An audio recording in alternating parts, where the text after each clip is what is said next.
Estamos ya en el último día de capacitación. Este último día de capacitación nos debe llevar a nosotros a reflexionar en diferentes planos. Puntual, el plano que quisiera que tuvieran presente es que el hablar de una tesis implica necesariamente sentarnos a pensar un poco sobre todas las fases o la mayoría de las fases que nos da a nosotros la representación de la investigación científica. Posiblemente durante todo el tiempo que tengamos nos vamos a encontrar con muchísimas dudas. Eso es propio no solamente de ustedes como doctorantes, de ustedes como maestrantes, de ustedes como profesionales o ustedes como mis colegas, sino que más bien es una práctica y un temor, perdón, una práctica que está vinculada siempre al temor y forma parte de la vida diaria de un académico y de la vida diaria de todos aquellos que estemos cerca de lo que nosotros conocemos como conocimiento. Quiero decirles que no les pasa nada más a ustedes, les pasa a la mayoría de las personas, y es allí donde nosotros tendríamos que tener el juicio, la voluntad, y por qué no decirlo, la tolerancia, para que cada vez que pase esto entendamos que forma parte de la vida. Si ustedes en estos momentos me preguntan cómo pudo haber sido un día hoy para mí, por ejemplo, casi igual a todos los días para mí, y si siento temor porque tengo que presentar un informe o una planificación o algo, creo que siempre lo voy a sentir, porque eso forma parte de la vida del ser humano, pero también forma parte del compromiso que hemos adquirido. Entonces, quiero que sientan que esto que yo les he dicho hasta ahora, el día martes, el día miércoles, el día jueves, y por qué no decir el día lunes que grabé mi primera introducción, ha sido el producto de una experiencia que me pertenece, pero que he tratado de siempre compartir, y he tratado en la medida de lo posible de interpretarlo como una experiencia de vida. Y como le decíamos anteriormente, hay tantas circunstancias que nos ocurren, y lo voluntarioso de todo eso es que tengamos la oportunidad de verlo y de mirar al diente. Bueno, hoy, ¿qué me he propuesto? Como siempre, dejar a un lado, perdón, como siempre recoger un poco lo que hablamos ayer. Ayer nos paseamos, perdón, por diferentes escenarios que nos llevaba a ver brevemente, rápidamente, un ejemplo, cómo podría articular yo un tema con un objetivo, con un problema, con una justificación, con los antecedentes, con un esquema tentativo, un marco teórico, con un marco conceptual, y cómo me iba yo a trasladar a lo que entendemos como estrategias de investigación o metodología de la investigación. Si bien es cierto, en el ejemplo que les planteé, era un ejemplo de alguien que posiblemente no quería engancharse en una tesis solamente con metodología o con una precisión en el uso de las técnicas y los métodos, lo cierto es que en toda tesis, en especial las doctorales, el uso de métodos y técnicas métodos y técnicas son muy necesarios. Entender que lo que estamos escribiendo lo está leyendo otra persona y que esa interpretación va de la mano con el éxito de la tesis es lo que precisamente yo deseo que ustedes reconozcan. Veamos, ¿qué hice hoy? Me planteé como clase, en primer lugar, que ustedes comprendan en términos de lograr realizar esta inducción.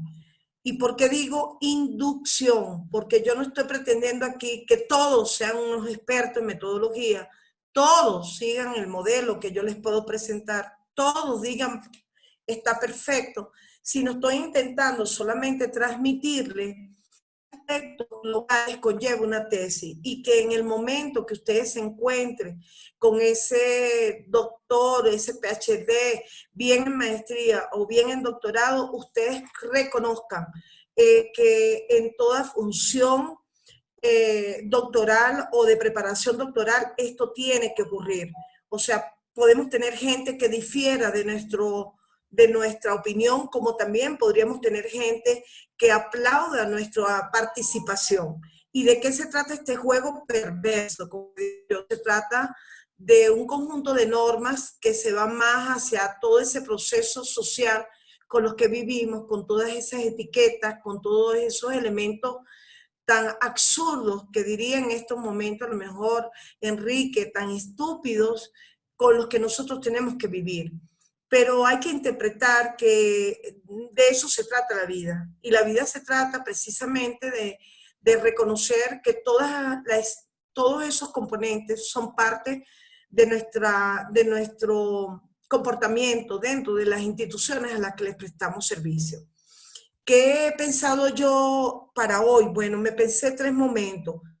Lo primero, aclarar un poco sobre lo más neurálgico, diría yo, lo más sensible, diría yo, que tiene que ver con esa parte de hipótesis variable. Y luego de esos momentos, interpretar que yo puedo explicarles a ustedes en unos tips qué cosas tengo que saber de forma, de fondo, de estructuras para poder desarrollar la tesis, qué debo saber de mi tutor, qué debo saber del programa, cómo comportarme en esas cosas y entender que estoy en el momento para no equivocarme.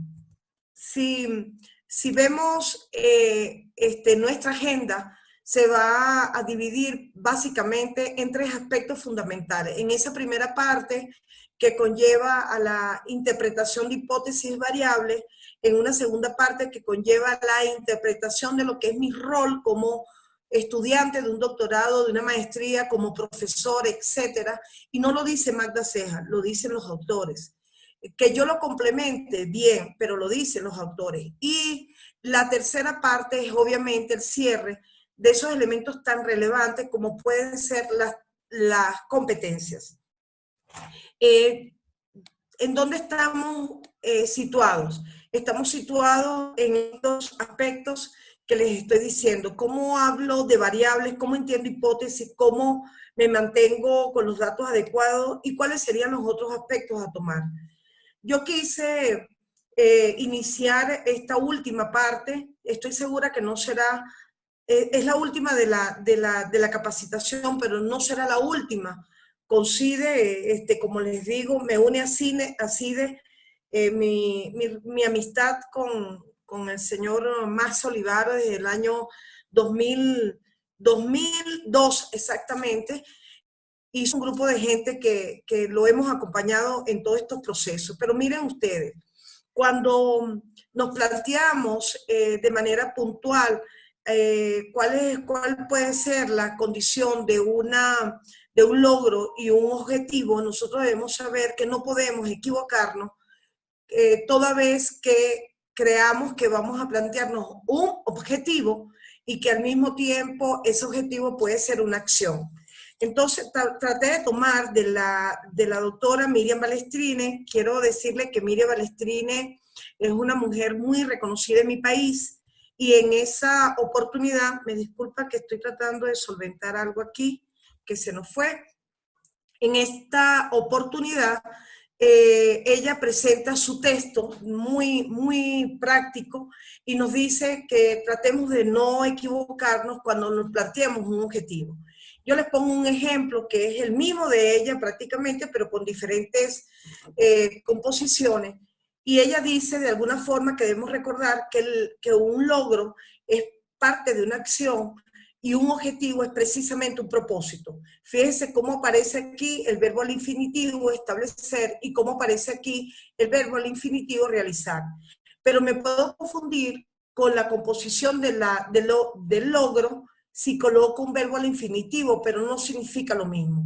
Incrementar es una acción. ¿Por qué es una acción? Porque yo quizás, si soy gerente de talento humano, debo darme a la tarea de buscar la máxima eficiencia de mi personal. Y eso lo puedo hacer a través, a lo mejor, de charlas, de evaluar el desempeño, de aplicar entrevistas, de quizás crear un perfil de competencia de Marta Ales, se me ocurre a mí pensarlo, de creer que las normas y procedimientos se apliquen, etcétera. Pero si yo, en este caso, tomo esto como incrementar la eficiencia de desempeño. En este caso, el ejemplo dice profesorado, yo lo coloco de talento humano. Pero si yo quisiera hacer esto, yo tendría que emplear una serie de elementos que me pudieran a mí garantizar, en este caso, que el profesorado de este colegio de alguna forma responda a un nivel de productividad. Pero si yo llevo esta acción a un objetivo, sería realizar un diagnóstico. ¿Y por qué? Porque más allá de esta acción, que es lograr encontrar esa eficiencia, yo debo saber de qué manera lo voy a encontrar, y el objetivo es un elemento mucho más amplio que nos da lugar a nosotros a trabajar con las mismas variables posiblemente, pero bajo la percepción de la sistematicidad. Aquí también quería recordarle, en las láminas anteriores, nos planteaban diversas formas de ver la investigación. Yo he querido hacerlo de la manera más sencilla, y la más sencilla para recordar y poderme involucrar en los aspectos que tenemos aquí en esta última sesión de la capacitación. Yo simple y llanamente me tomé de una manera muy elemental para que no se nos olvide jamás que hay dos tipos de estudios fundamentales que son, digamos, las reglas del juego. O sea, normalmente, de acuerdo a Fidia Jaria, de acuerdo a Hotman, a Marixa, Montero, etcétera, ellas de alguna manera siempre nos plantean de que las dos investigaciones que siempre tenemos presentes van a ser la de investigación documental y la de campo. Pareciese que la literatura no nos daba mucho en este aspecto, pero interpretamos la documental, aquella que nos llevaba única y exclusivamente a ver la bibliografía, e interpretamos la de campo, aquella que nos llevaba directamente a ver las encuestas. Pero ¿qué pasaba con estas investigaciones? Quizás no respondía, sobre todo a inicio de los años 80, no respondía de manera muy puntual a las cosas o a los planteamientos de una realidad que era cada vez más cambiante. Y es allí donde aparece lo cualitativo, pero lo cuantitativo siempre tenía una vigencia dentro de lo no experimental y dentro de lo experimental.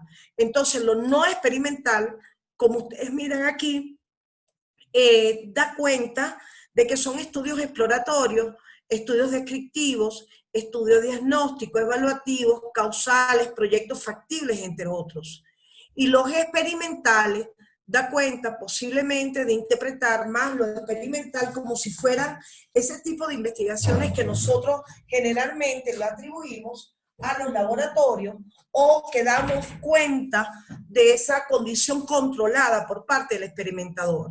Es decir, por aquellas personas que están más asociadas a esa área de la ciencia que para muchos es fascinante, pero para otros posiblemente no lo es tanto. La condición de una y de la otra tiene su importancia porque cada una tiene su alcance. Yo les dejo aquí, por ejemplo, un pequeño concepto para interpretar de manera muy clara, aunque en las anteriores láminas ya le decía la pura, la pura es esta, la aplicada es lo otro, pero partiendo de esta clasificación básica, podemos entender que los estudios exploratorios es algo así como los primeros pasos que dio China para conocer la condición que estaba afectando la salud de sus ciudadanos.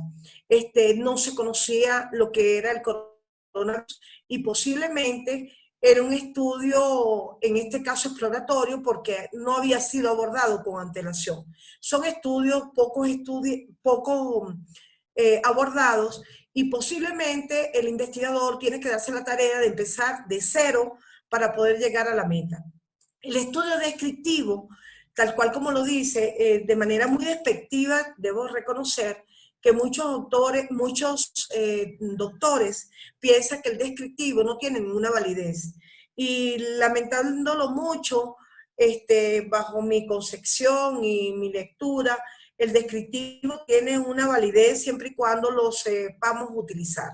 Entonces, el estudio descriptivo tiene su alcance en fenómenos, en situaciones, en contextos y en diferentes eventos.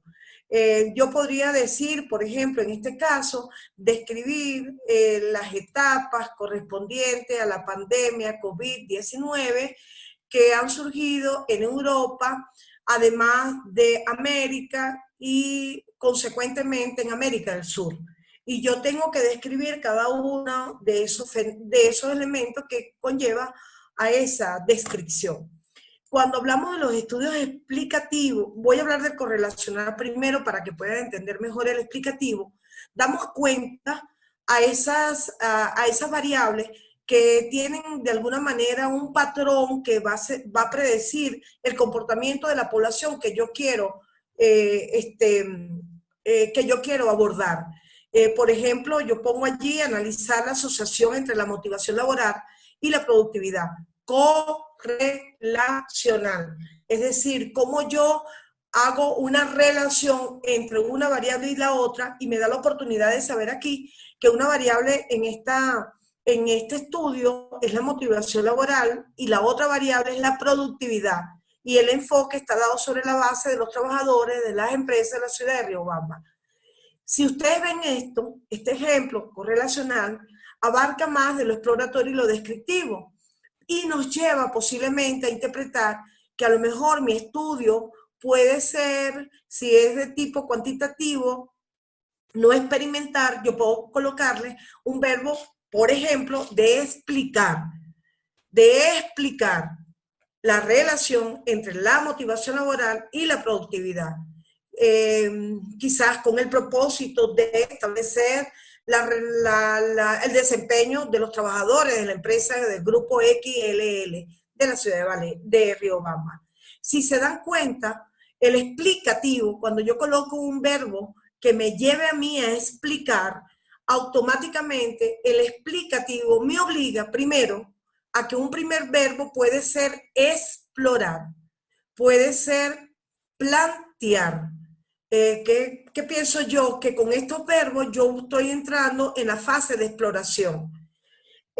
Otro verbo que yo puedo interpretar muy interesante en el caso de lo explicativo es describir, luego relacionar y luego explicar. Y ahí estoy cumpliendo la función que estábamos planteando en términos de lo que pudiese interpretarse una verdadera sistematicidad en el proceso de elaboración de trabajos de esta magnitud. Si me permiten, voy a dejar de compartir un minuto y voy a ver si encuentro un ejemplo que estaba previsto para ayer y pueden ver con mucho más facilidad este tipo de juego que también podríamos decirle es como un juego perverso porque nos dice a nosotros cómo de alguna manera yo me puedo plantear un trabajo y cómo ese trabajo, sin yo querer, sin yo creer, sin yo pensarlo, no me da la opción posiblemente de tener la sistematicidad esperada. Y si eso ocurre, el problema es que el trabajo como tal se encuentra en una dificultad porque yo nunca voy a poder transmitirle bajo ningún concepto a un docente que este trabajo evidentemente responde a una relación adecuada. No lo encuentro, pero me permito plantearme algo como esto que le voy a presentar en estos momentos y lo hacemos rápidamente para que todos vean a qué me refería cuando usamos un objetivo de manera adecuada y de manera adecuada un trabajo de investigación. Si yo estoy trabajando, por ejemplo, en la administración pública, me perdonan la falta de pública con acento allí, en la U, en el marco de las instituciones, instituciones educativas, un factor estratégico en tiempos de complejidad. Vean lo siguiente, yo tengo aquí un tema y cuando yo estoy hablando de un tema y yo lo quiero llevar a que este tema sea de carácter explicativo, yo podría de alguna manera articular un verbo como es el de explicar como un objetivo. Perdón, ¿ustedes están mirando o no? ¿Sí? Hola, sí. Correcto. Perfecto. Sí. Mi objetivo general estaría orientado, por ejemplo, objetivo general, yo quiero darle ese enfoque y de repente yo puedo colocar, explicar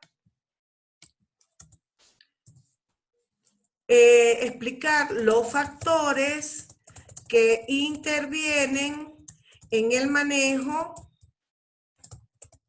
de la administración pública en el marco de las instituciones educativas como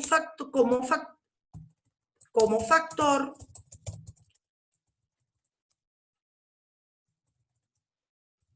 estratégico en tiempos de complejidad. Entonces, ¿qué hago yo? Mis objetivos específicos. Si yo quiero hacer una especie de triangulación entre lo que es descriptivo, explicativo, exploratorio, relacional, yo lo tengo muy claro y posiblemente me tomo la opción de ser muy estratégica y comenzar a trabajar de esta manera. Entonces yo puedo poner explorar los marcos que regulan la administración pública en la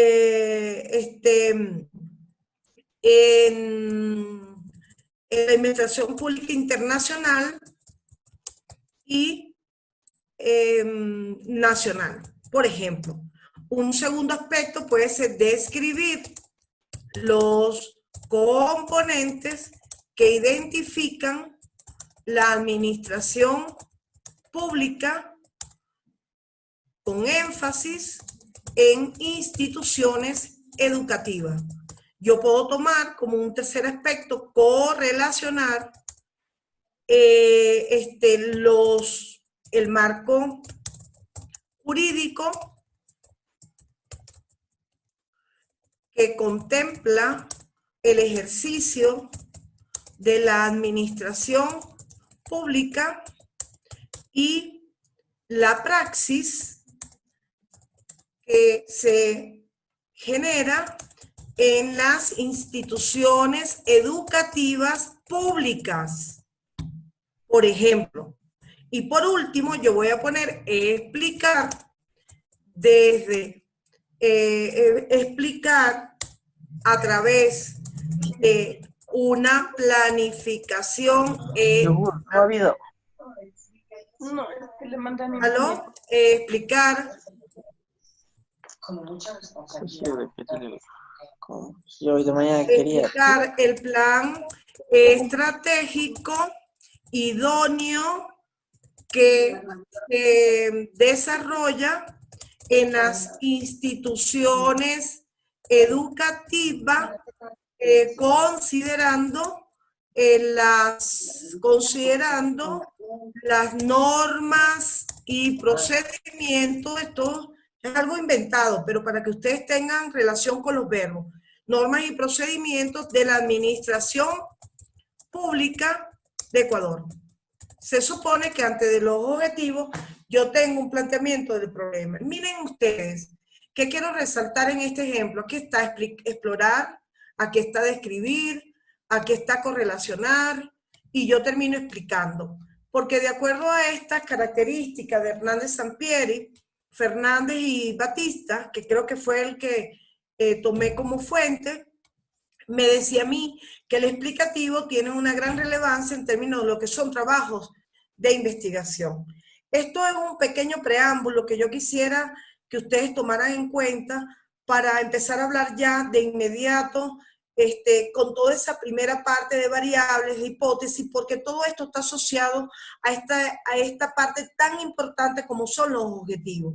Yo quisiera plantearle también que bajo estas condiciones hay una necesidad importantísima de recordar que hay que saber algo del tema, algo no, muchísimo del tema. Hay que leer. Yo estoy viendo en pantalla, por ejemplo, a Juan Tapia, y voy a dar un ejemplo cuando él precisamente iba a presentar su proyecto doctoral. Es mi compañero y mi colega de ESPE, y precisamente yo siempre le decía que él es un hombre que se puede ocupar de lo que quiera en todo lo que tiene que ver con turismo de aventura. Y él tenía orientación en base a la influencia de un tutor. Y el tutor de alguna manera tenía otra percepción, pero era la percepción que dominaba el tutor, no la que él dominaba. Y miren ustedes, él investigó sobre su tema, tenía claro las lecturas sobre su línea, que es turismo de aventura, organizó sus ideas y tuvo la disciplina de presentar finalmente su proyecto doctoral sobre lo que él quería. Eso es un mínimo ejemplo para todo lo que nos pasa a nosotros cada vez que queremos redactar nuestro proyecto y entender que es muy fácil, solo si nosotros estamos conscientes de que los propósitos, los objetivos, lo que queremos, lo vamos a entender. Yo creo que estamos ya en condiciones, Ana, para que me des en 5 minutos una breve introducción a la necesidad de esta importancia de lo que es la lectura, la redacción y la ortografía para yo entrar en materia de hipótesis y de variables. Sí, con mucho gusto, Magda. Si es posible, por favor, licenciado Edgar, que me desbloquee la cámara. Sí, cómo no, ya te lo doy. Listo. No, pero mi cámara parece bloqueada. Ah, ya creía que era que necesitaba lo de la pantalla. Edgar, si eres tan amable para que le desbloquee la pantalla a la doctora Urrego. Claro, claro, ya mismo. A ver. Hable, por favor. Ahí. Sí, el micrófono lo tengo desbloqueado, pero la cámara no. Lo estoy... solo presione la Sí, camarita. Ya la estoy presionando, pero dice que no puedo porque ha sido bloqueada. Bueno, si no, no importa. Solamente que me oigan.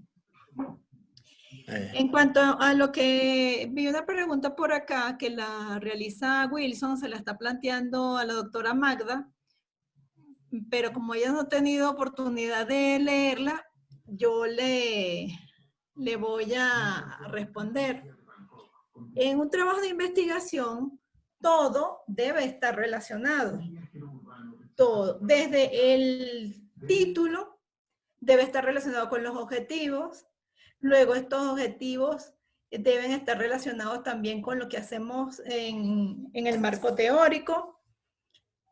Luego los objetivos también me van a dar la pauta para la elaboración de los instrumentos, que es la pregunta que está realizando Wilson Correa.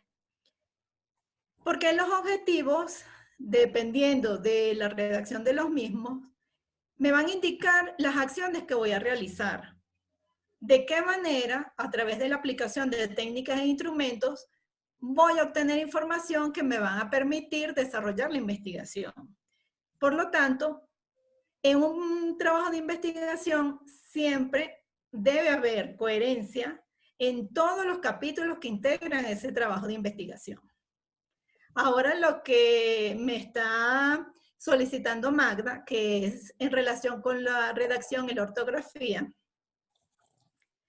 es un aspecto muy importante y como lo dice aquí en la lámina de la doctora Magda, la redacción es el acto humano de escribir ideas, sucesos, descubrimientos y sentimientos, que otorga la oportunidad de inmortalizar los pensamientos literarios, históricos, científicos y cotidianos que ocurren en el mundo. Pero en el caso de la investigación científica, esta redacción debe estar basada en argumentos, porque las ideas no se pueden dejar como un juicio de valor. Es necesario para ello entonces sustentar esas ideas con el respaldo que me dan autores que estoy revisando. Por eso la doctora Magda siempre hace énfasis en la búsqueda de información. Yo no puedo desarrollar un trabajo de investigación si no he leído, bueno, todo lo humanamente posible que existe al respecto.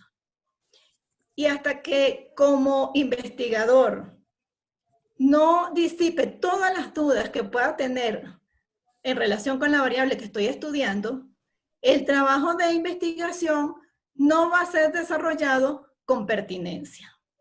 Por lo tanto, antes de escoger el tema de investigación, es necesario revisar exhaustivamente el conocimiento que existe en relación con ese tema.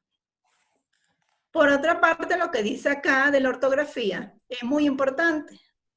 Algunas veces, por la rapidez, elaboramos los párrafos, pero en esos párrafos tenemos errores ortográficos y la computadora no los identifica porque la palabra existe, pero la estamos escribiendo con otro significado. Entonces, en este sentido es muy importante estar pendiente de la ortografía.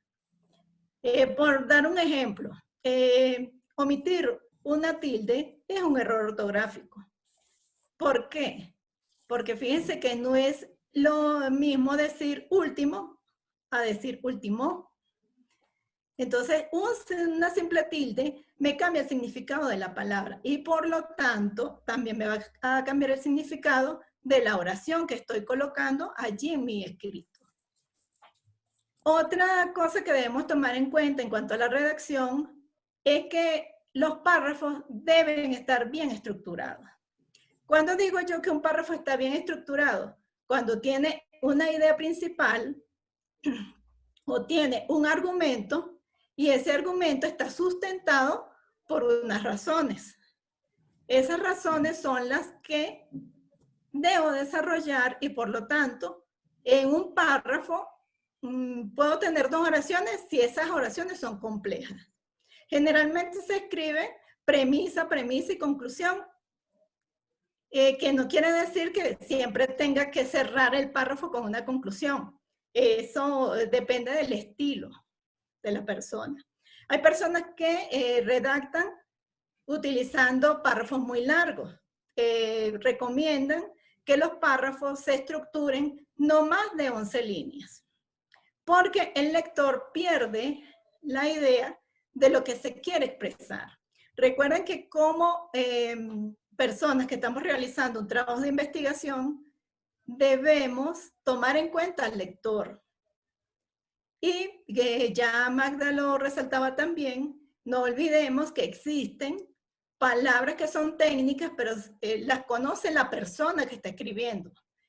Pero las personas que van a leer ese trabajo quizás la desconozcan. Entonces es muy importante tomar en cuenta estos aspectos. Otro es la utilización de las normas, que es un punto en el que la mayoría de trabajos tienen falencia. Cuando se realizan las citas textuales o parafraseadas, que siempre se omite algo, o que no se realizan con la estructura que deberían ser. Entonces es muy importante que en todo trabajo de investigación la persona, además de otros elementos, pues tome en cuenta estos aspectos de redacción, ortografía y aplicación de normas. Gracias, Magda.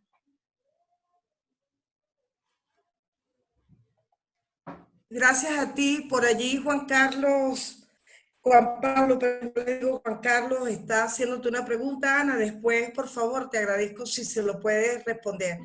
Sin embargo, haciendo uso un poco de la experiencia, Juan Pablo, lo que te puedo decir es que la forma en que uno puede hacer uso de un lenguaje adecuado es sobre la base no solamente de tu formación como abogado, sino también sobre la base de lo que tú eres capaz de investigar y de la forma en cómo lo vas a transmitir. Eso te lo va a dar la práctica, te lo va a dar el ejercicio de compartir con otro docente. O sea, hay múltiples maneras de tú enfocarte. Y algo que yo siempre creo es el benchmarking. Para los que estamos en el área de comercio, de administración, de gerencia, sabemos perfectamente que el benchmarking es una especie de metodología que nos obliga a ver cómo todos los otros modelos dentro de nuestra área han sido exitosos y cómo nosotros podemos no copiarnos el modelo, sino más bien interpretar que ese modelo puede hacerse uso en nuestra actividad comercial, administrativa, gerencial y ubicar las mejores condiciones para poderlo acoplar.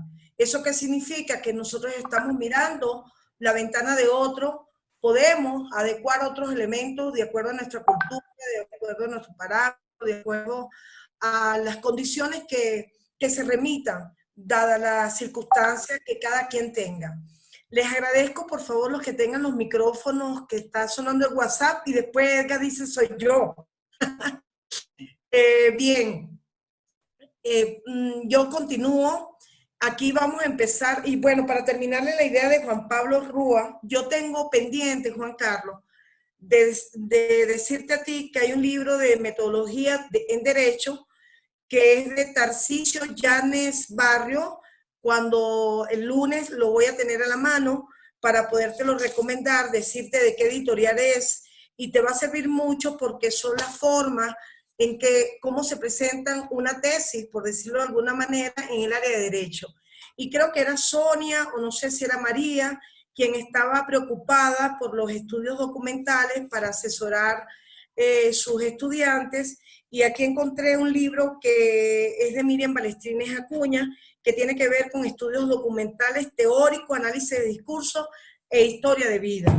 Yo en mi bibliografía, ustedes los van a encontrar, muchos de esos libros los tengo, y con gusto, si no es tan digital, con gusto, yo se lo mando a Edgar y él verá la forma de hacérselo llegar.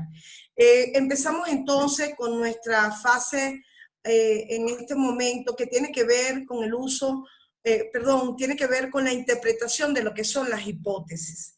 Me gustaría ganar tiempo porque está el quiz, está un video pendiente, pero me gustaría que ustedes comprendieran que yo no me puedo detener de manera fehaciente en muchos ejemplos, ejercitar con lo que ustedes consideran puede ser su hipótesis, pero voy a intentar a través de esta lámina encontrar la forma más sencilla de que pierdan temor a lo que es eso tan neurálgico, tan sensible por parte de un docente cuando estamos sentados en un aula o cuando estamos debatiendo sobre nuestro proyecto doctoral, con fuerza.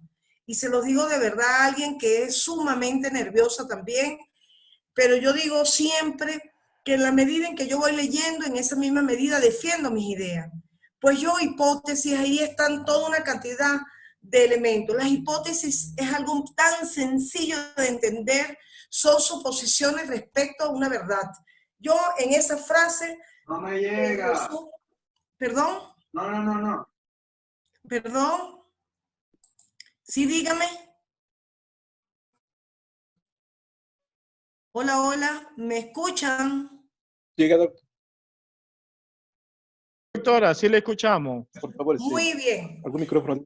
Entonces, las hipótesis, como le venía diciendo, son suposiciones respecto a la verdad y solamente ellas están allí como para interpretar o explicar o definir o probar que ese fenómeno que yo estoy investigando verdaderamente puede tener un escenario simultáneo, por decirlo de alguna forma. Una suposición respecto a la verdad, pues, posiblemente ahorita con el COVID-19 podríamos decir, es que si Europa levanta la cuarentena, seguro que nosotros levantamos la nuestra, por decirlo, un disparate, pero allí estoy haciendo una suposición respecto a una verdad que en teoría puede ocurrir. Cuando nosotros estamos al frente de una hipótesis, una cosa que debemos entender es que las hipótesis de alguna forma pueden ser tentativas, se tienen que formular como proposición. Y yo aquí voy a decir lo siguiente, me voy un momentico al Word que teníamos, y en ese Word yo quiero decirles a ustedes que tenemos un error terrible cada vez que yo estoy en un aula y veo que un estudiante me pide una opinión sobre una encuesta, yo encuentro algo tan disparatado como esto. Yo podría decir, el comportamiento humano es definido como aquel efecto que determina la conducta,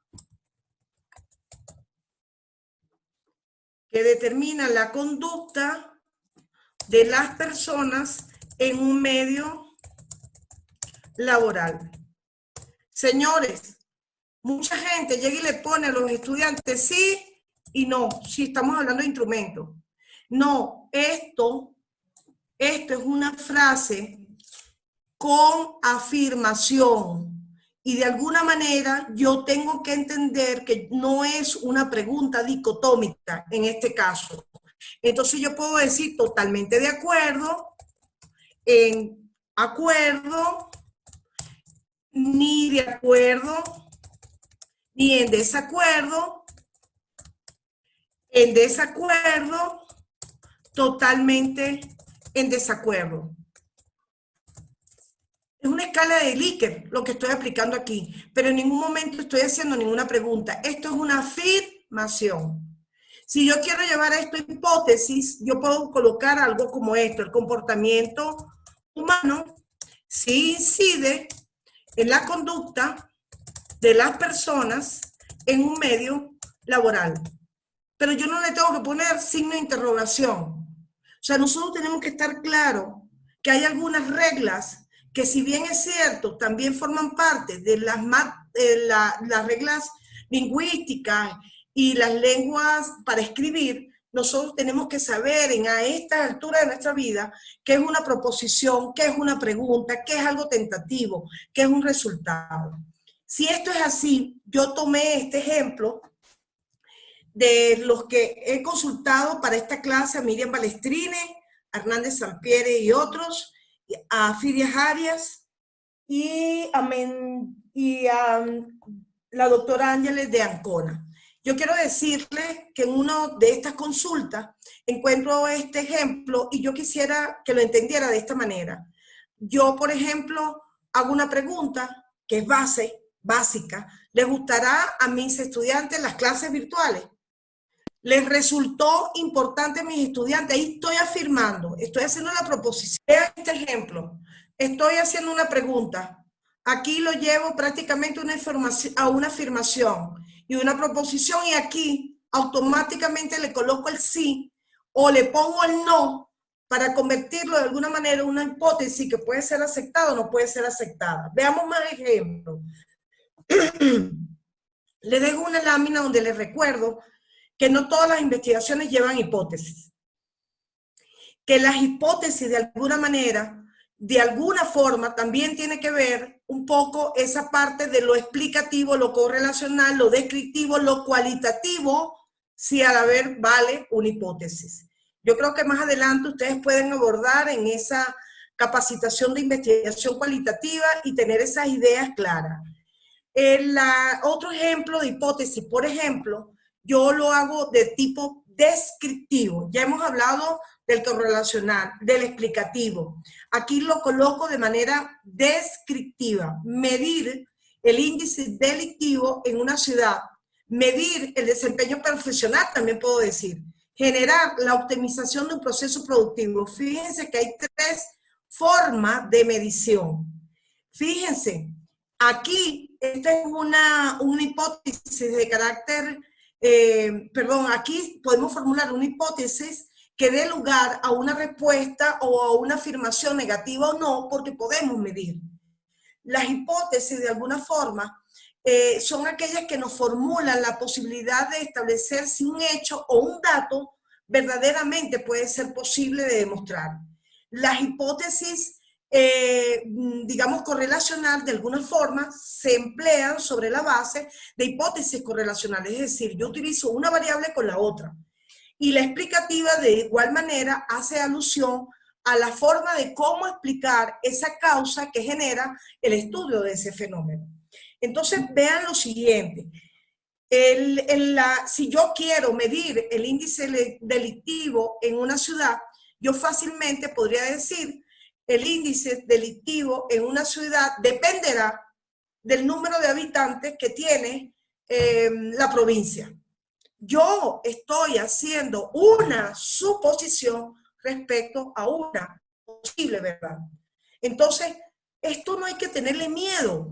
A esto hay que darle la lógica.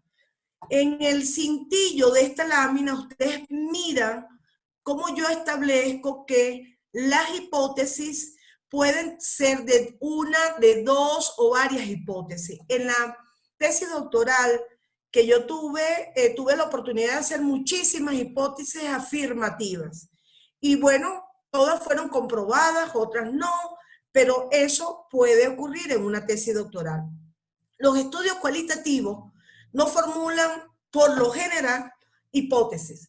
De alguna manera, los estudios cualitativos va a depender mucho de ese proceso que se va a llevar a cabo para lograr, de alguna forma, los propósitos que se han planteado. O como dicen la mayoría de los expertos en cualitativo, de ese camino a seguir para lograr un determinado escenario. Las hipótesis pueden ser, si son siempre verdaderas, no siempre son verdaderas. Pueden o no pueden comprobarse, cierto. Son explicaciones tentativas, como yo les acabo de explicar, y de alguna forma lo que buscamos es tratar de comprobarla. Veamos un ejemplo. Las familias que están geográficamente ubicadas fuera de una ciudad tienen menos posibilidades de acceso a la educación. Señores, esta hipótesis puede ser o no ser comprobada. ¿Sabes? Si yo me ubico de que puede ser comprobada, tiene que ser porque yo me estoy basando en hechos que me lleven a mí a esa comprobación.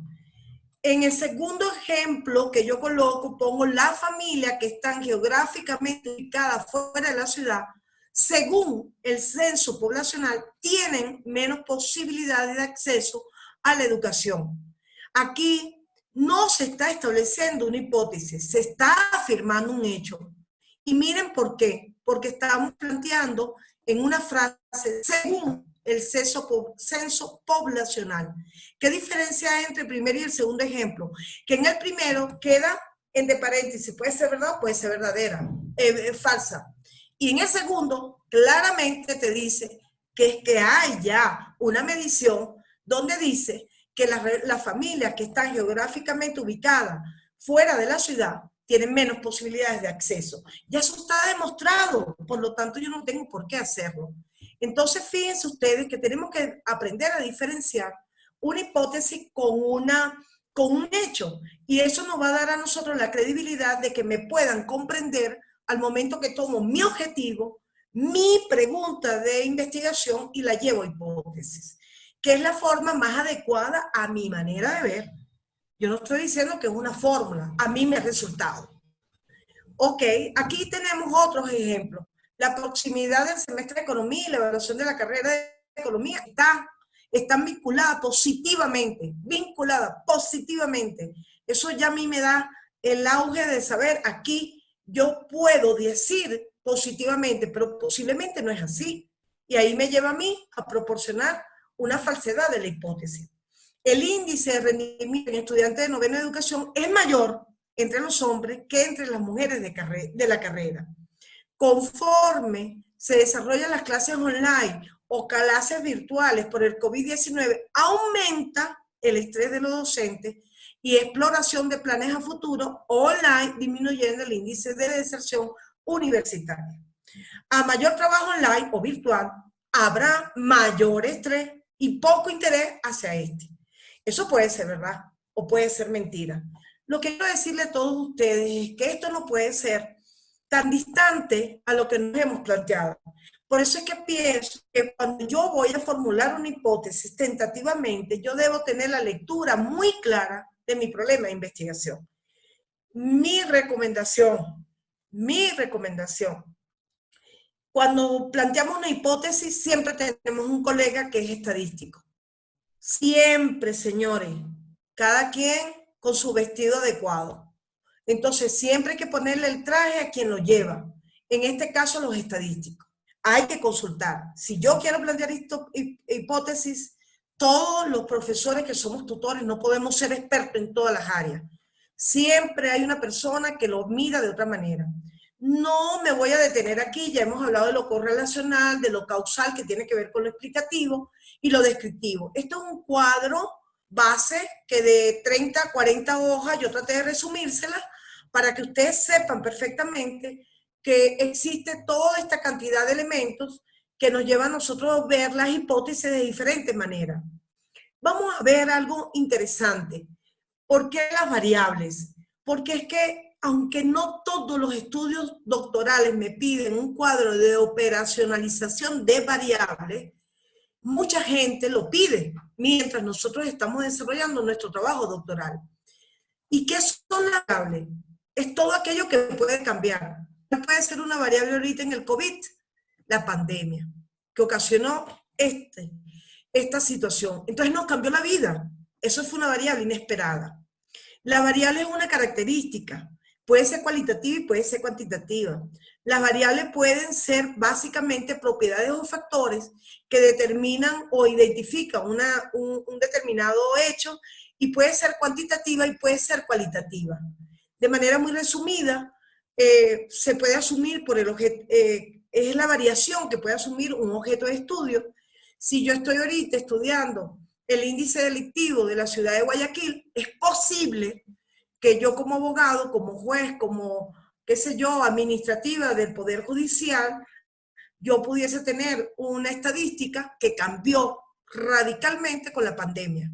Y es posible que esa variación de esa variable me dé lugar a asumir también una variación al objeto de estudio.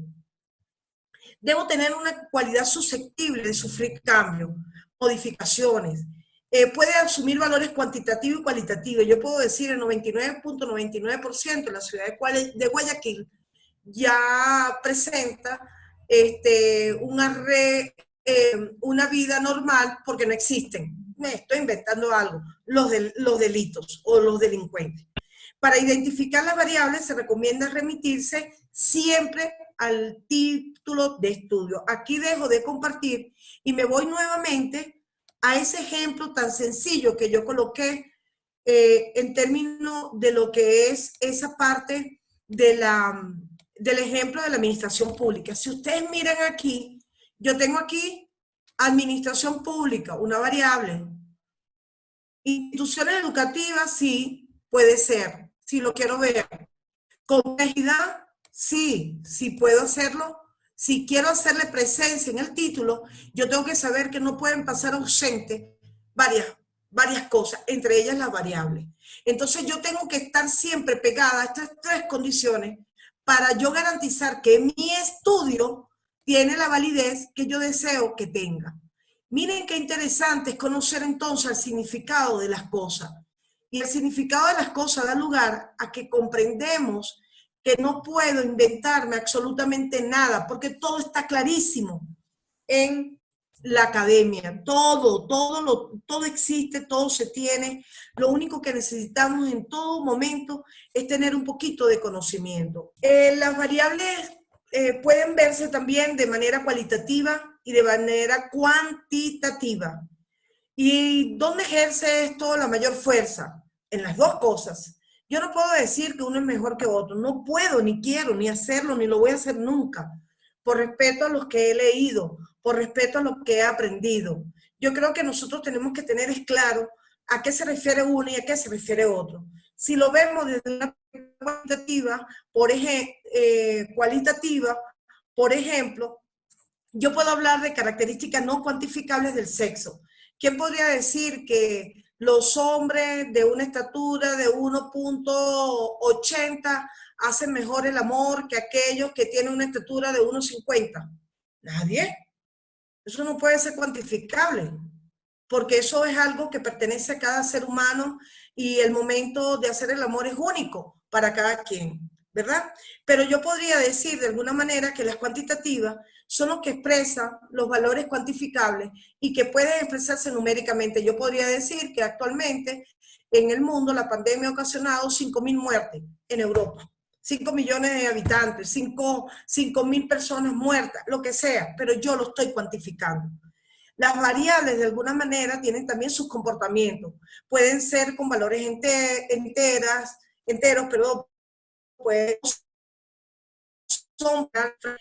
puede dar lugar a nosotros identificar la edad, el peso, si hablamos de cuantitativa, como es este ejemplo que yo le estoy dando. ¿Para qué nos sirve la variable? Siempre tenemos un debate también, ¿cuál es la independiente? ¿Cuál es la dependiente? Yo traté de hacerlo lo más sencillo posible. La independiente son aquellas que causan, son las causas que generan y explican los cambios de la variable dependiente.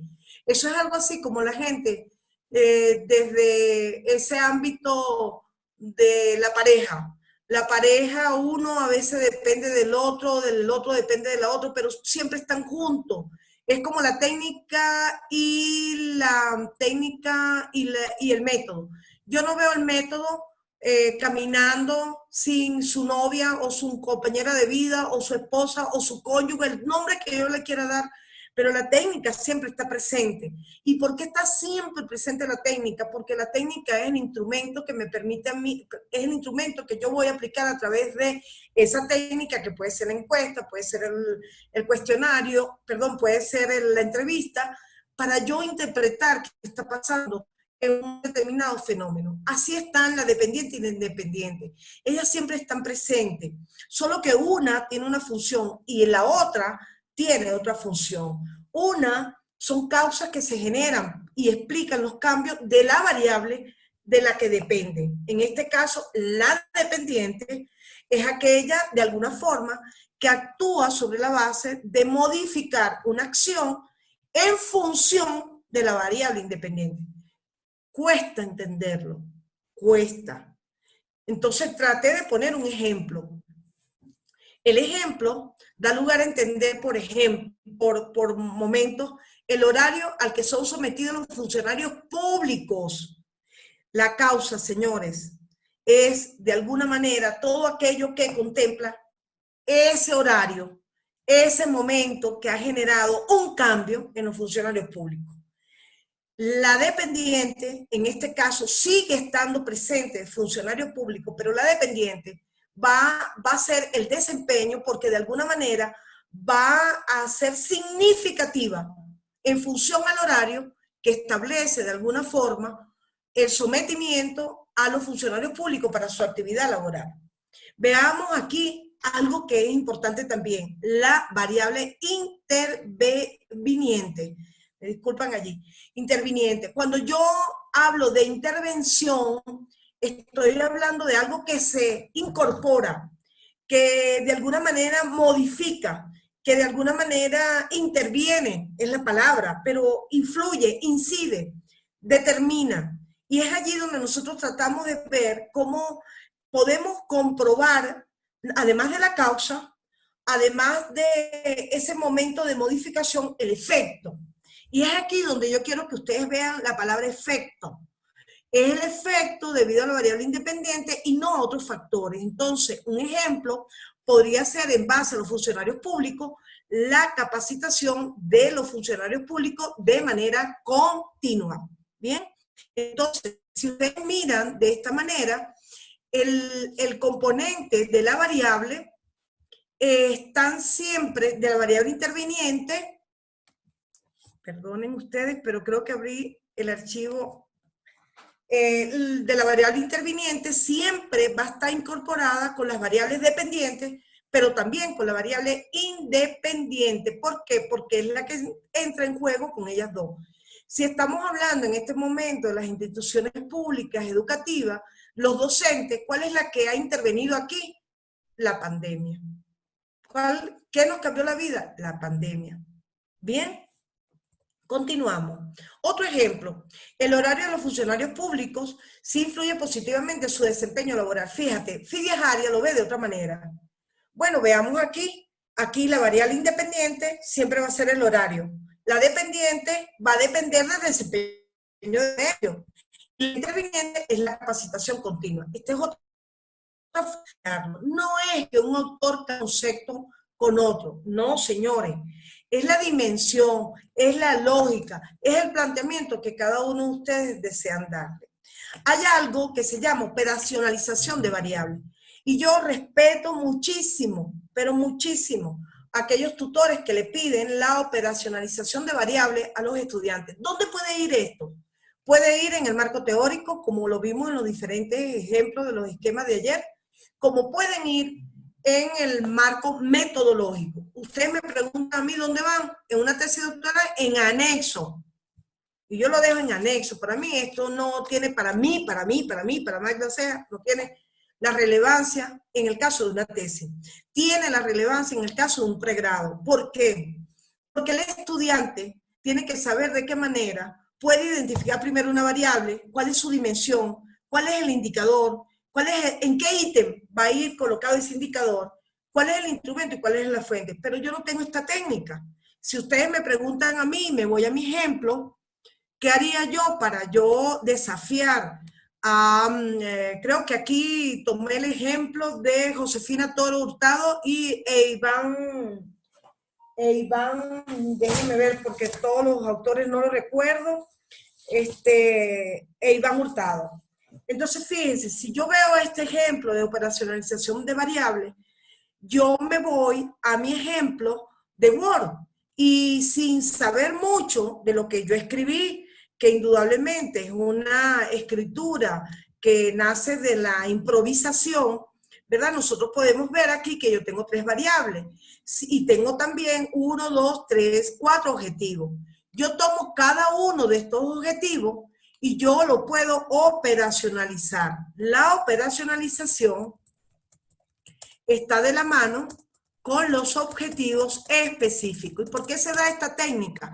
Porque se trata de explicarle al estudiante que la mejor forma de abordar la variable, el indicador, el ítem, la encuesta o la fuente es a través de la explicación de cada objetivo. Y me voy acá rápidamente y vemos cómo estos objetivos se van aquí al extremo y pasan a ser un objetivo general, pero aquí abajo, donde ven aquí el objetivo específico, vemos cómo se coloca el objetivo específico como técnica. Aquí toman la variable del objetivo específico, aquí buscan dónde va a actuar la situación socioeconómica en la economía y en lo social, y busco los indicadores. ¿Qué me va a dar a mi respuesta a este objetivo? El promedio, los egresos, los presupuestos, la seguridad social, en lo social, el nivel educativo en lo social, el tipo de vivienda en lo social. ¿Dónde va atención permanente? En el 1. ¿Dónde va atención permanente vinculado con otra variable? En el 2. O sea, estas son las preguntas que yo me quiero hacer, un instrumento que puede ser una encuesta, una entrevista, y la fuente que puede ser documentaria y de campo. Yo no hago eso. Y me perdonan que no hago eso, porque es que me parece que yo estoy retrocediendo en mi formación. Yo, como ejercicio, creo que un doctorante puede hacer algo más interesante. Y yo llego y digo, aquí tengo marcos que regulan la administración pública. Y me tomo esto aquí y pongo parte 1 y yo contribuyo a varias cosas. ¿Están viendo la pantalla Word? Perfecto. La variable del objetivo 1 está sobre la parte de marcos regulatorios de la administración pública.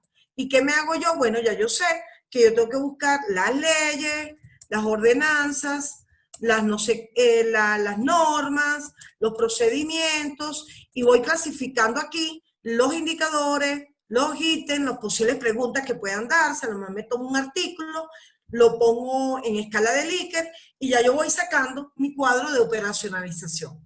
En la segunda, componente que identifica la administración pública. Me tomo esto aquí y pongo mi parte 2 y yo llego y digo, bueno, componentes de la administración pública. Entonces yo de repente puedo decir que es financiero, puedo decir planificación, organización, dirección y control. Y aquí alimentando la teoría de administración. Luego me voy aquí correlacionar marco de control de la administración pública que genera. Entonces yo llego y digo, de repente, parte 3, marcos regulatorios versus práctica en la administración pública. Entonces, de repente aquí ya yo no estoy hablando de la ley. Yo estoy viendo aquí las disposiciones internas. Por ejemplo, puedo ver aquí las regulaciones que intervienen en la planificación, etc. O sea, yo veo aquí mis indicadores, veo aquí algunas variables que van a intervenir y automáticamente, señores, yo esto lo omito. O sea, esto es un ejercicio para mí, una pérdida de tiempo. Es mi apreciación. No tiene por qué serlo de todo. Le dejo 3 ejemplos para que cuando reciban las láminas que como ustedes ven se me ha pasado un error, otro error ortográfico de poner mayúscula, minúscula, y debo revisarla con calma, ustedes puedan apreciar un poco mejor esto. Otro tips que me pareció interesante, yo no lo puse aquí, pero les voy a dejar la tarea, población y muestra. Me parece que esto es básico, pero que nosotros también lo podemos dominar. Y cuando dominamos lo que es una población, nosotros estamos hablando básicamente de lo que es esa parte que nos interesa. Yo puedo hablar de una población siempre y cuando, por ejemplo, me voy acá, discúlpenme nuevamente, me voy a mi ejemplo de Word, y en este ejemplo de Word, yo puedo idear, en este caso, que la administración pública me lo voy a bajar todo el número de instituciones que se encuentra en la provincia de la zona 3, y entonces en esa zona 3, Chimborazo, Tungurahua, Cotopaxi, qué sé yo, tengo mis registros de las instituciones de administración pública. Si eso es un registro, ya eso es mi población. Yo puedo tener diferentes formas de emplear la muestra, y quizás aquí, vuelvo y repito, lo más adecuado es que busquemos un estadístico, y el estadístico nos diga de manera representativa si esta muestra que nos da a través de una fórmula, si es cuantitativo, o esta muestra que nos va a dar en función de la intencionalidad cualitativa, es la más adecuada en términos de lo que son instituciones educativas. ¿Y por qué tengo que señalar que la muestra tiene que ir orientada a instituciones educativas? Porque es que puede ser que las instituciones educativas sean públicas, pero es posible que la administración pública también conlleve en la estadística otro tipo de instituciones que no son las educativas. Por ejemplo, el GAT. Por ejemplo, qué sé yo, otra entidad, una fundación que exista, otro organismo que esté. Entonces, fíjense que esto es un juego muy importante, y digo un juego en términos de saber cómo ubicarnos, cómo encontrar la persona idónea, y cómo esa persona idónea me lleva a mí a lo acertado. Cuando yo tengo mi instrumento y cuando yo tengo la condición de interpretar ese instrumento, ya vamos a ver de repente un ejemplo muy, muy amplio, vemos cómo debemos pararnos un poco en cómo analizar y cómo interpretamos. Yo tengo mi técnica y me ha resultado también. A mí me da un resultado, una pregunta o una afirmación en caso de que sea cualitativo, qué sé yo, y simple y llanamente siempre me voy a la interpretación en base, señores, de manera puntual a las teorías que he tocado, a la información que he tocado. Si yo no hago esto, desafortunadamente yo corro el riesgo de opinar o de emplear un elemento de juicio que no está adecuado a la interpretación. Entonces, analizando los datos, si son cuantitativos, determinamos el grupo estudiado, determinamos esas variaciones, determinamos cómo se distribuyeron ese individuo en términos del fenómeno, las variaciones entre dos o más variables, y podemos hacer diferentes tipos de estrategias. En lo cualitativo, indudablemente influyen mucho las palabras, tanto las recibidas como las escritas, las notas que yo he podido tener en base a los acontecimientos, las palabras que han tenido a lo mejor esa condición inédita, y de alguna forma ayudan a ese significado que tiene que darse sobre la base de los datos cualitativos o cuantitativos. Yo les explico aquí cómo puedo interpretar lo cuantitativo, como lo ven en esta lámina, por ejemplo, y cómo puedo interpretar lo cualitativo. Las dos láminas es importante detenerse para mirarla y entender de alguna forma que aprecian cada una forma de interpretar un elemento objetivo o un elemento que se deriva de un proceso que puede ser la percepción, la observación, la toma de notas en el fenómeno. Creo que, Edgar, ya tienes el tiempo encima para el quiz, si eres tan amable. A la orden, querida Magda. Bueno, Aprovechemos entonces rápidamente para generar el código e irnos a realizar el cuestionario. Muy bien. Gracias, querida Magda. Te voy a robar estos minutitos. Vamos a compartir la pantalla y nos vamos a ir directamente a generar el código. Ahí están viendo la pantalla del quiz, ¿verdad?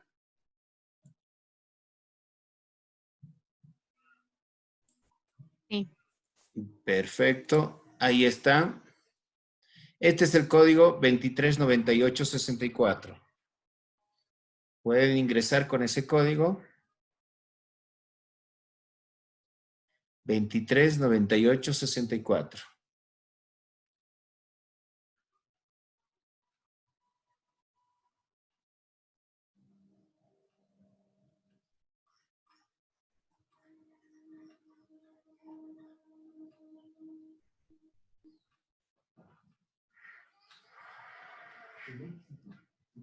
Les reitero, 239864 es el código quiz.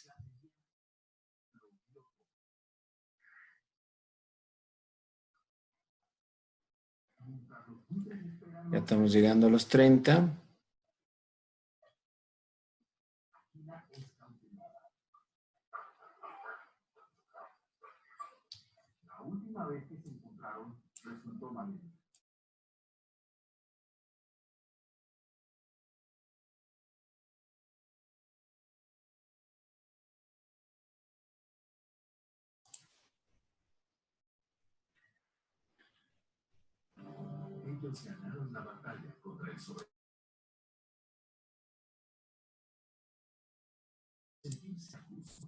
Bueno, se van sumando los demás. Vamos a iniciar.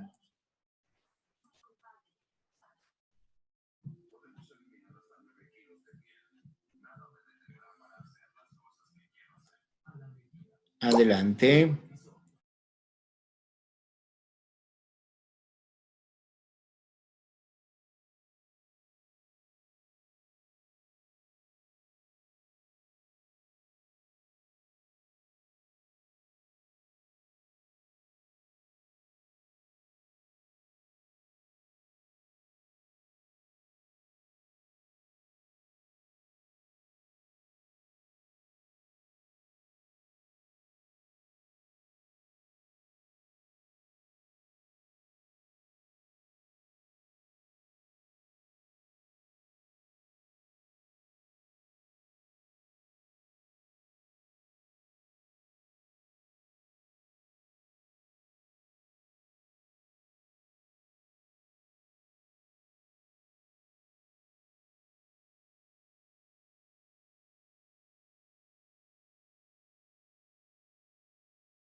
Ya, Molly.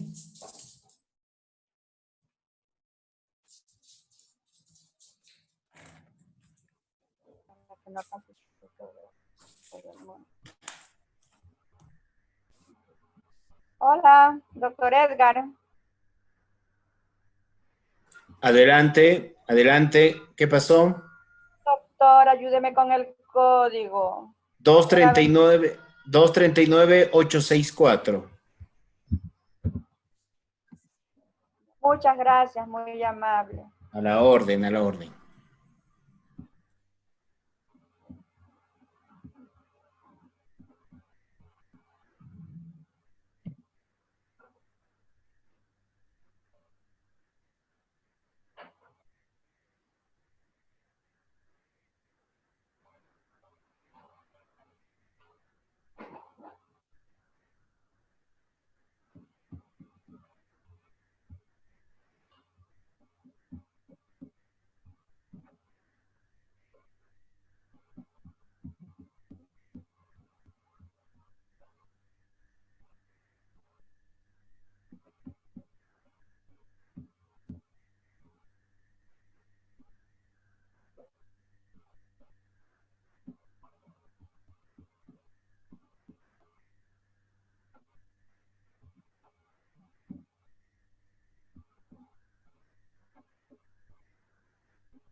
Aguardemos un instante más que ya están terminando.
Ya vamos cerrando. Nos faltan unos cuantos participantes.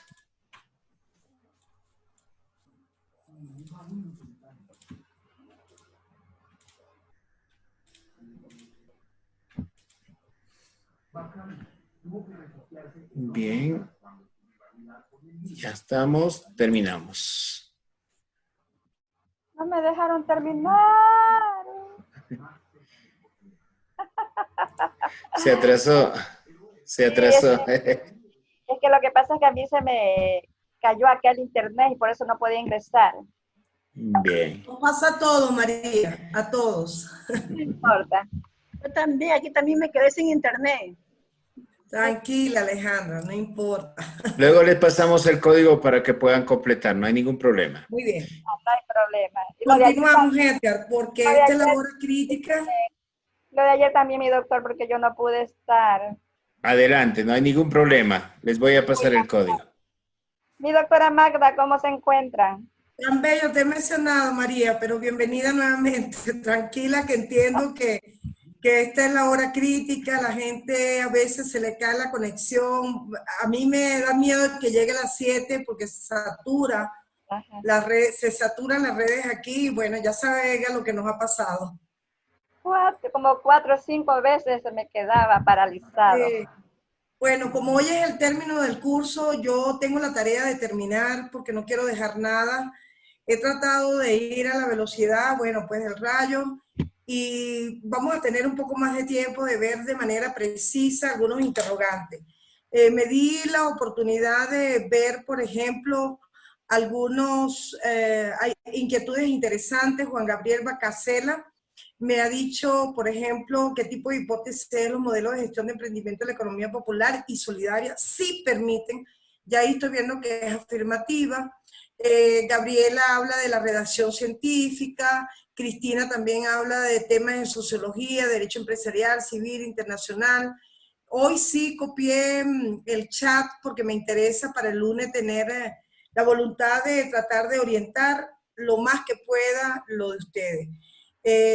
Bueno, entiendo que a Luis se le cayó la internet, también a María, pero sigamos porque el tiempo es de oro. Felicito porque me di cuenta ahorita que la mayor puntuación fue de 9.600 puntos y eso representaba el 89% de la totalidad del curso que están 61 en sala y 61 que ingresaron, a excepción de 2 o 3 que no pudieron hacerlo, pero bienvenidos igual. Lo más importante es que continuemos en este momento porque vean cómo hemos venido. Hablamos de la idea bastante. Nos planteamos el capítulo 1 muchísimo. El capítulo 2 que tenía que ver con toda esa parte referencial cualitativa, cuantitativa, que muestra o da fe de lo que es el compromiso que tú has tenido con tu trabajo de tesis. El otro componente agregado podría llamarse lo conceptual, la terminología, los marcos legales, cómo concebir allí la variable o cómo concibo allí la operacionalización de la variable. Ya eso queda a criterio del tutoriado con el tutor. Luego nos fuimos a marco metodológico y ayer veíamos cómo en una tesis doctoral se estructuró un marco metodológico profundo y al mismo tiempo un marco metodológico sencillo. De eso se trata, que el tutor sea la mano asesora de ese estudiante o de ese doctorante o de ese candidato doctor para guiarlo. Bien, no hay una fórmula para elaborar un trabajo de grado. No hay una fórmula. Esta es la habilidad que tenemos. Como le decía yo a Juan Pablo, ahí está un libro de metodología aplicada al derecho, sería bueno que lo encontraras. Esas son las cosas neurálgicas, sensibles, que tenemos que tener presente. ¿Con quién estoy? ¿Me compré? Sí. Ahorita vamos a ver por qué es necesario tener claro todos estos momentos. El otro momento importante está dado sobre la base de lo que es, ¿qué entendí por variable? ¿Qué sé yo de lo que es una hipótesis? ¿Cómo puedo hacer yo estos resultados e interpretarlos si no conozco realmente lo que venía hablando? Entonces, termino con esa interpretación, no me involucro en estos momentos con conclusiones, porque las conclusiones, a mi manera de ver, también tienen su técnica. Y ustedes dirán, bueno, pero es que esta doctora dice que la bibliografía hay que apoyarse con Sotero. Esta doctora dice que las conclusiones tampoco no son iguales. ¿Y de dónde me agarro? Del tutor, señores. De gente que sabe. De gente que ustedes sienten, parten, que esa gente es la que realmente me puede guiar. Yo puedo tener un tutor, Magda, Francisca, Ceja, Martínez, suena bello, lindo, chévere, pero por otro lado tengo otro llamado Juana, Josefina, Rodríguez, Martínez. Esa va a ser a lo mejor la tutora detrás de vestidores o el tutor detrás de vestidores, pero debo aprender. Y aquí yo me paro también en decir lo siguiente, muchos de nosotros nos cuesta mucho interpretar, pues allí es donde nosotros tenemos que tener la voluntad, la fuerza de buscar a alguien que nos ayude, quizás a transcribir, a editar, se llama editar, no es que me haga la tesis, se edita la tesis, pero yo debo comprender con quien me está ayudando a editar qué es lo que voy a exponer. Y allí es donde hay el enclave, ahí es donde hay la relación. Yo voy a pasar, luego de haber visto estos momentos completos, sobre un componente que a mi manera de ver es sumamente importante. Y son elementos que están detrás de vestidores. Yo empiezo con esta frase, son mías. Para los que me han seguido saben que yo escribo un libro, por decirlo de alguna manera, sobre el amor todo lo cura. Y traté de compartir unas frases que mantengo completamente a mi lado. Pensar que todo es posible si nos proponemos a lograrlo. Sí, todo es posible si yo quiero lograrlo. Todos los días amanece, todos los días del mundo empiezan con las 6 de la mañana. Siempre hay un sueño, solo hay que ir detrás de él. Siempre en el camino encontraremos tropiezos, pero todos los días hay que levantarse, señor. Hay dos tipos de docentes, el docente sin visión y el docente reconocido. Es mejor que nos quedemos siendo reconocidos por el estudiante. Para mí eso es más importante que otra cosa. Entonces aquí empieza la otra fase que no está en los libros, están en muy pocos libros. Pero yo intenté darle a ustedes unas píldoras nada más para que entiendan algo que hay que tenerlo claro.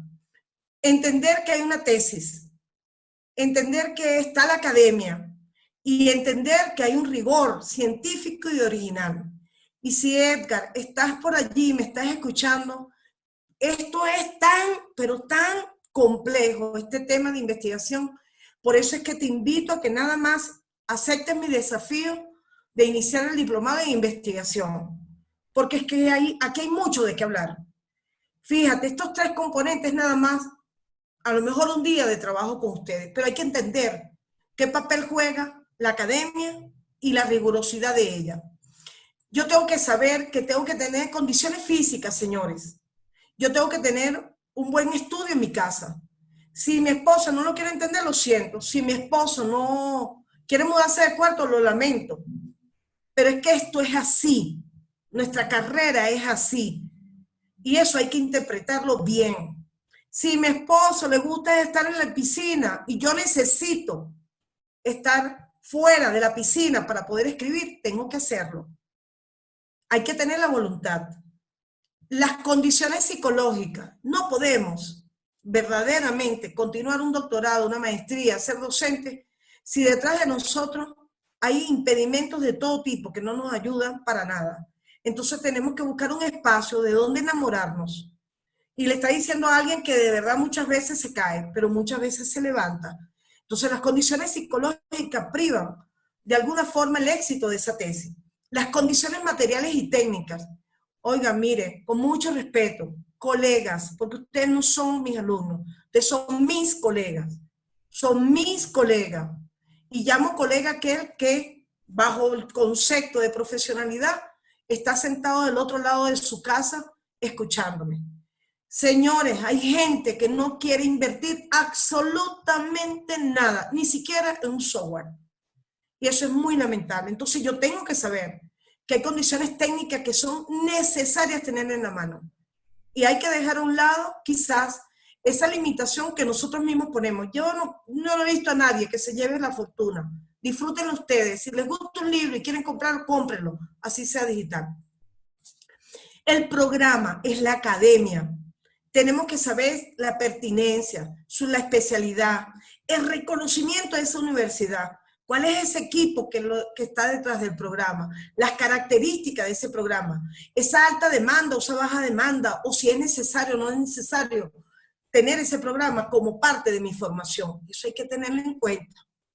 El tutor. Uy, yo creo que aquí pasaría 2 días de todos los cuentos que yo puedo darles a ustedes con un tutor. Yo debo saber sus características. Tengo que aprender a respetarlo. Y yo aquí les voy a decir algo, a respetarlo en todos los aspectos. Quizás sea complejo, difícil, incomprensible, pero ese es mi tutor. Y esa relación no se puede perder. Entonces hay una relación tutor y tutorado que se tiene que respetar.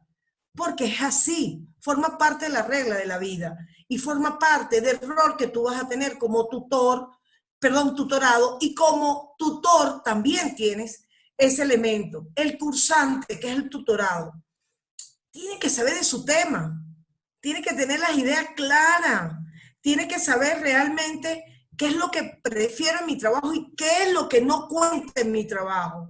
Y eso nada más la da la experiencia del cursante en el campo investigativo.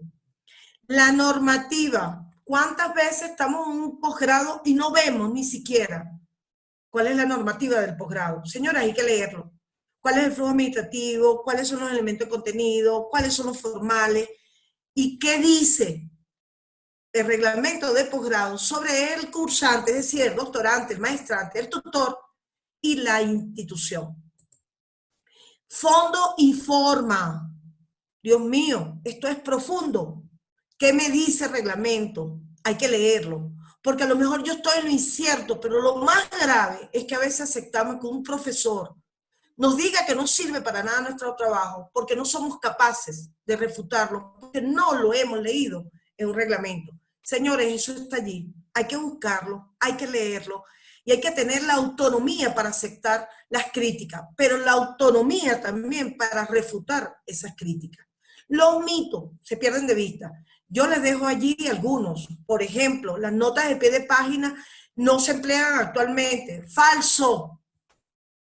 Entren a los 3 repositorios más grandes que yo les señalé el día de ayer y que Juan Pablo estratégicamente tomó la foto y la envió al grupo, y se darán cuenta que todavía hay tesis con pie de página. Si yo coloco un pie de página solamente con bibliografía, no me sirve. Pero si yo coloco un pie de página con definiciones, con aclaratorias, con determinación, eso es diferente. Y en una tesis doctoral, en un proyecto doctoral, yo no he leído que nadie lo prohíba. Las normas sí lo pueden prohibir. Las normas del programa. Bueno, aquí hay otros mitos. Yo comparto con ustedes, por ejemplo, que digan que la investigación documental no se plantea hipótesis ni variables. Falso. Yo puedo buscar una teoría y plantearme una hipótesis sobre esa teoría. Si no, imagínense ustedes qué hubiese hecho la ciencia. Errores. Como les dije anteriormente, errores de fondo, de forma. Errores de fondo, que yo me haya equivocado en una fórmula, por ejemplo, de la muestra. Que la población en estudio no era la correspondiente al Instituto de Estadística de Ecuador, por ejemplo. Eso es gravísimo. Entonces, eso es fondo, no es forma. Juicio falso. Tengo que revisar muy bien qué es esa cosa que uno oye, escucha por ahí y dice, ay, la profesora me dijo esto. Eso es falso, señores. Así como los juicios de valores no se deben usar en los documentos científicos, los juicios también hay que cuidarse cuando lo emitimos. Entonces, por ejemplo, hay autores que probablemente no aparecen en la bibliografía, pero es porque son tomados de otros autores. Una cosa preocupante es cuando alguien dice que un Taylor y un Fayol, que es de 1920, que un Elton Mayo, que es de 1940, por ejemplo, o de un Porter, que es de los años 80, o de un Deming, por ejemplo, que es de los años 80, no sirven ya. Eso no puede ser. Ellos son teóricos y están reconocidos por la bibliografía. Y eso no quita nada en la bibliografía. Lo que sí es cierto es que dentro de esos argumentos existen otros autores, otros especialistas que han permitido emplear otra serie de elementos que contribuyen a esa teoría. Entonces también hay que citar lo más contemporáneo. Que las normas APA son universales, falso. Sí, son universales, pero que son las únicas, falso. Señores, está Vancouver, por ejemplo. Están las normas ISO, por ejemplo, para citar. Esto va a depender de la institución, de la normativa. Yo ahorita puedo emplear las normas APA 7, pero yo también, si soy del área de salud, debo emplear las Vancouver. Les dejo estos ejemplos de tipo práctico que creo que son importantes. Otro elemento importante es los requisitos de impresión y presentación. Yo tomé el de mi universidad, la que me enseñó a trabajar. Yo tengo que leer si hay una norma para elaborar trabajo de grado. Esa norma es vital, porque me dice los espacios, los títulos, los párrafos, los cuadros, las tablas, las ilustraciones, las figuras, la lista de referencias, cómo van los títulos, cómo van los subtítulos, cómo van las ilustraciones, cómo va la paginación del trabajo, cómo van las fuentes, cuál es el margen inferior, el superior. Todo eso es importante, cómo va la carátula. Todo está escrito, jóvenes. Pero esos son elementos que no están en los libros, están en ustedes buscarlos. Los anexos, se pierde de vista lo que yo puedo colocar en el anexo, pero algo de calidad. No es algo por ponerle una fotografía, evidencia, no señores. Las evidencias, los anexos, también deben ser explicados en una tesis. Yo concluyo indicándole a ustedes que la tesis tiene 3 momentos importantes. Ese proyecto, que es el que me da el camino para llegar a la tesis. Esa ejecución, que es lo que me da el desarrollo del proyecto para llegar a la tesis. Y esa comunicación, que bien se ha llamado tesis. Y todo eso que ustedes miran allí, solamente es posible si yo coincido en mis competencias. Yo termino con mi frase tal cual como empecé. Tú puedes. Mano, corazón y cabeza es lo que se necesita para poder. Muchas gracias. Con estas palabras te dejo para que quien quiera deleitarse contigo en el cierre y lógicamente en el cierre de la capacitación y el video que he dejado para ustedes. ¿Qué vemos en esta imagen? ¿Vemos simplemente un niño pequeño o vemos el nacimiento de Jesús? Con sus ángeles, con María, con José, al revés, con el niño Jesús, con los Reyes Magos. ¿Qué vemos aquí? ¿Vemos simplemente a Don Quijote o vemos a Don Quijote y Sancho? ¿Y en esta? ¿Vemos simplemente 2 ancianos mirándose entre sí? ¿O somos capaces de ver a 2 mexicanos tocando la guitarra? Depende, ¿eh? Pues, al igual que pasa con estas imágenes en la vida, todo depende del modo en el que todo se mire. Fíjense. Entendemos y vemos las cosas no como ellas mismas son, sino como nosotros mismos somos. No vemos el mundo como es, vemos un mundo moldeado por las peculiaridades individuales de nuestras mentes. Todo está moldeado por nosotros, por nuestro yo. Todos y cada uno de nosotros tenemos un yo especial aquí dentro, un yo oscuro, escondido, oculto y desconocido. Aquí dentro se encuentra nuestro verdadero yo, nuestro guía, nuestro verdadero profesor. Un profesor que, como muy pocos, te enseña a observar cuando antes veías. Un profesor que tras 20 años oyendo te dice que tienes que parar de oír para empezar a escuchar y tienes que empezar a pensar para dejar atrás el juzgar. Un profesor que no le importa suspenderte siempre y cuando aprendas a no rendirte y a ser consecuente. Personalmente, nunca conocí a este profesor dentro del recinto escolar. Es más, nunca me lo presentaron. Pero, ¿quién es este profesor?, se estarán preguntando. Solo les pediré una cosa durante toda mi ponencia, solo una. Sigan conociéndolo conmigo y no se queden en el nombre, que está demasiado sobrevalorado. Se llama pensamiento crítico, o al menos así lo llamo yo. Según la RAE, la palabra pensamiento se refiere a la actividad, la acción y el efecto de pensar. En cuanto al adjetivo crítico, esta explica que este adjetivo describe algo como perteneciente o relativo a la crítica, la cual el diccionario de Oxford define como el conjunto de juicios u opiniones que responden o proceden de un análisis. Es decir, tras este rollo podríamos decir que el pensamiento crítico es el pensar mediante un conjunto de juicios u opiniones que responden o proceden de un análisis. Y ahora es cuando me pregunto yo, si el pensamiento crítico es eso, es decir, si el pensamiento crítico es pensar mediante un conjunto de juicios u opiniones que responden o proceden de un análisis, ¿qué diferencia hay entre pensar y pensar críticamente? En mi opinión, pensar es igual a pensar críticamente. Si uno no piensa críticamente cuando piensa, uno no está pensando.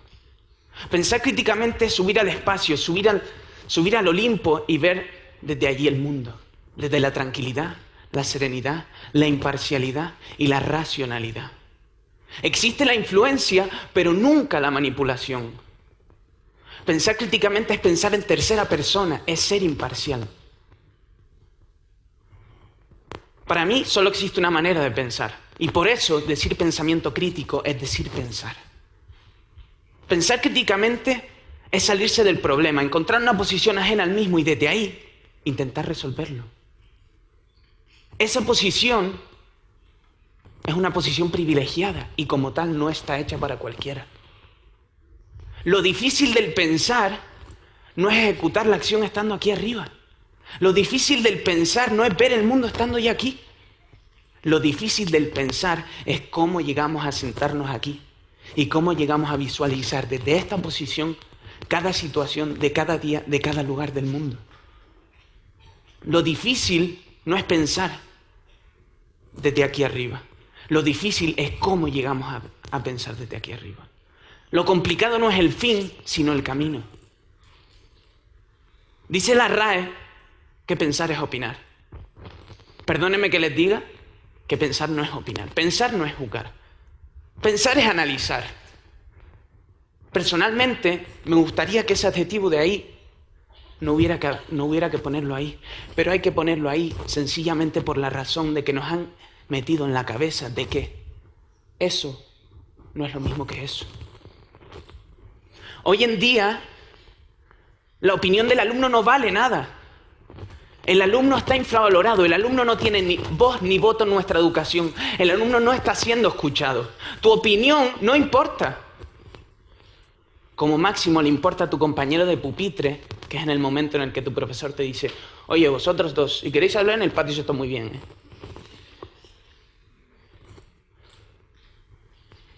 ¿Crees que el pensamiento crítico debe ser importante en la educación? Probablemente. Probablemente la mayoría de los que estamos aquí presentes piensa que el pensamiento crítico debe serlo. Es normal. Ahora bien, la respuesta a por qué debe serlo es bastante más complicada. El pensar a día de hoy ni se valora ni se necesita. Es decir, ¿para qué quieres pensar? Con repetir, memorizar, volver a repetir y escupir, te vale. Para pasar el curso hay que pasar una serie de exámenes. Y para pasar una serie de exámenes solo necesitas el triángulo mágico. Repetir, memorizar y escupir. El otro día, un niño de origen musulmán fue arrestado en los Estados Unidos de América por llevar a clase un reloj fabricado por él mismo.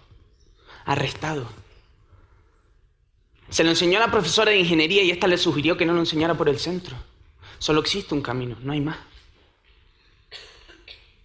Como dije, entendemos la educación como el proceso de llenar de agua un recipiente y no como el proceso de ayudar a que una flor crezca según su propia naturaleza. Como dije antes, entendemos la educación como el proceso de llenar de agua un recipiente y solo hay un modo de que el nivel de agua suba. No hay más. Cogemos una planta, le aplicamos un hierro como corregidor y dejamos que la planta crezca según hemos colocado el hierro. Sin embargo, es el pensamiento crítico el que arranca de raíz ese hierro y el que deja que crezca según tu propia naturaleza. Sin pensamiento crítico no eres nada. Eres 100% equiparable a una máquina. No tienes capacidad de decisión propia. Sin darnos cuenta, estamos creando una sociedad de vigilantes de lo programado y no de informáticos que programan. Sin darnos cuenta, estamos creando una sociedad en donde el dogma, la opinión hegemónica y la verdad absoluta campan a sus anchas como Pedro por su casa.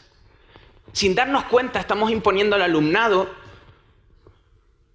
una verdad absoluta en vez de ayudarlo a encontrar una relativa. Decía Chomsky que el aprendizaje verdadero no tiene que ver con el descubrimiento de la verdad y no con la imposición de una verdad oficial, pues esta última opción nunca conduce al pensamiento crítico e independiente. Hace unas semanas debatí en clase sobre 2 noticias que aparecieron en 2 periódicos de tirada nacional de este país que se titulaban Sócrates jubilado y Platón expulsado de clase. No sé si las pudieron leer, pero básicamente constituían una crítica en contra de la desaparición de la asignatura de filosofía como asignatura obligatoria en el bachillerato. Oh, se nos quieren llevar a nuestros grandes pensadores, se nos quieren llevar a nuestros grandes filósofos, se nos quieren llevar a Kant, se nos quieren llevar a Rousseau, se nos quieren llevar a Marx, se nos quieren llevar a Locke, se los quieren llevar a todos. ¿Saben qué les digo? Que se vayan, ahí tienen la puerta. Váyanse, váyase Locke, váyase Marx, váyase Rousseau, váyase Kant, váyanse todos. Y si deciden volver, vuelvan, pero de la mano del pensamiento crítico y filosófico del que los separaron en el momento en el que decidieron entrar en nuestras aulas. Fíjense, ni la propia asignatura de filosofía es capaz de incitar al pensamiento crítico y filosófico. El pensamiento crítico debe conformar la base de la educación. Pensando críticamente, es decir, pensando, serás persona. ¿Qué es lo que te diferencia de una máquina? La capacidad de decisión propia. Eso es lo que te diferencia. Actúa según tú quieras actuar y no como otros quieran que actúes. Actúa según tus principios, según tu forma de ver la vida. Piensa según tu yo quiera pensar y no como otros quieran que piense. Sabemos que el pensar hoy en día en el aula no se fomenta. Muy bien, salte de ella. Lee, crea, música, poesía, arte, me da igual, no importa el qué. Programa en vez de ser programado. Y conoce para no ser engañado. La nota es importante, sí, pero la nota es una cosa. Esto, otra. La solución desde nuestra posición, desde nuestro punto de vista, desde los alumnos, es muy simple. El triángulo mágico de antes, repite, memoriza y escupe, se va a ver reemplazado por el de piensa, adapta y cambia. Podrán decir lo que quieran, que digan lo que quieran, que el sistema no está preparado para un cambio, que el alumnado menos, que el profesorado todavía menos, que digan lo que quieran, porque ¿saben qué? El sistema puede no estar preparado para un cambio. Ustedes sí. El cambio es de ustedes. El cambio pertenece a ustedes. Si no trabajan por sus sueños, alguien los contratará para que trabajen por los suyos. Si no trabajamos por nuestro cambio, alguien vendrá y nos hará trabajar por el suyo. El cambio nace a partir de esa puerta y muere cuando uno decide cerrarla. Cada mañana, de cada día, de cada semana, de cada mes, de cada año, que te levantes de la cama, recuerda sencillamente esto. Piensa, adapta y cambia. Muchas gracias.